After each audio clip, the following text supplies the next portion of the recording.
बुरी माँ की कहानी। गांव की औरत। बहुत समय पहले की बात है। एक छोटा सा गांव था जिसका नाम था रामपुर। उस गांव में हर कोई मिलजुल कर रहता था, लेकिन एक औरत थी जिसे सब बुरी माँ कहकर बुलाते थे।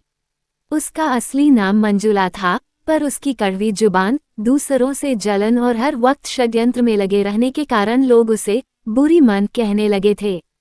मंजुला का पति वर्षों पहले उसे छोड़ गया था। उसके कोई बच्चे नहीं थे। अकेली जिंदगी और अंदर का खालीपन उसे धीरे धीरे क्रूर और जलनखोर बना चुका था। वह दिन भर गांव की औरतों पर ताने कसती, उनके बच्चों को भला बुरा कहती और जब मौका मिले किसी की बकरी खोल देती, किसी के खेत में पत्थर फेंक देती। लोग उससे डरते थे और कोई उससे उलझना नहीं चाहता था। गांव में नया परिवार। एक दिन गांव में एक नया परिवार आकर बसा। पति पत्नी और उनका 7 साल का बेटा किशन। वे बहुत गरीब थे लेकिन ईमानदार और मेहनती। पति दिन में खेतों में मजदूरी करता और पत्नी दूसरों के घरों में झाड़ू पोंछा कर काम करती। किशन पढ़ाई में तेज था और सभी का चहेता बन गया। बुरी मन को ये सब बिल्कुल नहीं भाया। उसे किशन की मुस्कुराहट, उसकी माँ की ईमानदारी और उसके पिता की मेहनत से चिढ़ होने लगी।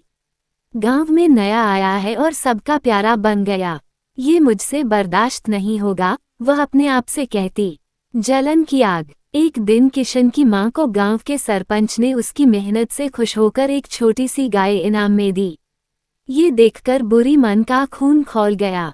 उसने रात को चुपचाप जाकर गाय के बाड़े का दरवाजा खोल दिया, जिससे वह जंगल में चली जाए। जब सुबह गाय नहीं मिली, किशन और उसके माता पिता परेशान हो गए। गांव के लोग भी दुखी हो गए और गाय को खोजने निकल पड़े। कई दिन बीत गए, लेकिन गाय का कोई पता नहीं चला।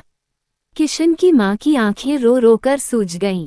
उस रात बुरी मन अपनी छत पर बैठकर मंद मंद मुस्कुरा रही थी। उसे लगा उसने बदला ले लिया। अजीब सपना। एक रात बुरी मन को एक अजीब सपना आया। एक वृद्ध महिला सपने में आई और बोली, मंजुला, तू अपने बुरे कर्मों से खुद को अंधकार की ओर ले जा रही है। दूसरों का दुख तुझे खुशी देता है, पर याद रख, हर कर्म का फल होता है। अब तुझे अपने कर्मों का सामना करना पड़ेगा। अगले दिन जब बुरी मन उठी, तो उसे लगा कुछ तो गड़बड़ है। उसके घर की दीवारें चटकने लगी थीं, छत से पानी टपकने लगा और रात को उसे अजीब अजीब आवाजें सुनाई देने लगीं। वह डरने लगी। आत्मा का बोझ। अब मंजुला का मन अशांत रहने लगा। वह मंदिर जाने लगी, पर वहां भी चैन नहीं मिलता। एक दिन जब वह नदी किनारे बैठी थी, एक साधु आया और बोला, बेटी, मन की शांति पाने के लिए मन को साफ करना पड़ता है।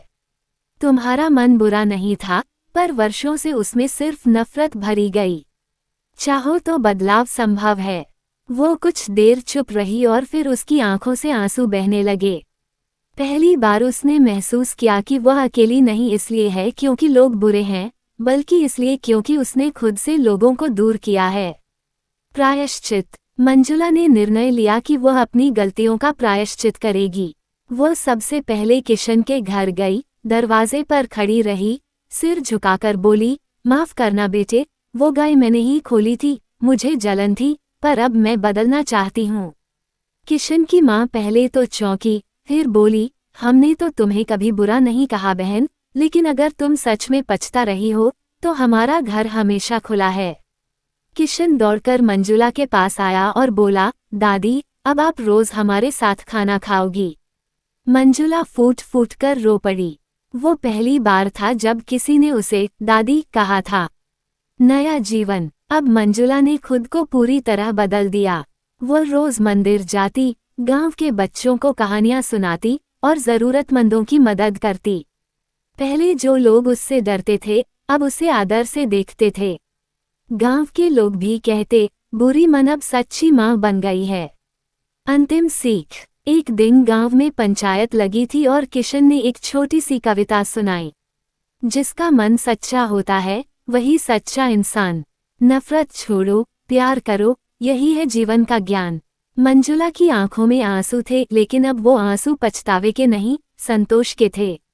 उसने समझ लिया था कि सबसे बड़ा सुख दूसरों के सुख में है। ये कहानी हमें सिखाती है कि चाहे जीवन में कितनी भी गलतियां क्यों न हुई हों, अगर दिल से पश्चाताप किया जाए और बदलाव की चाह हो, तो हर कोई सुधर सकता है।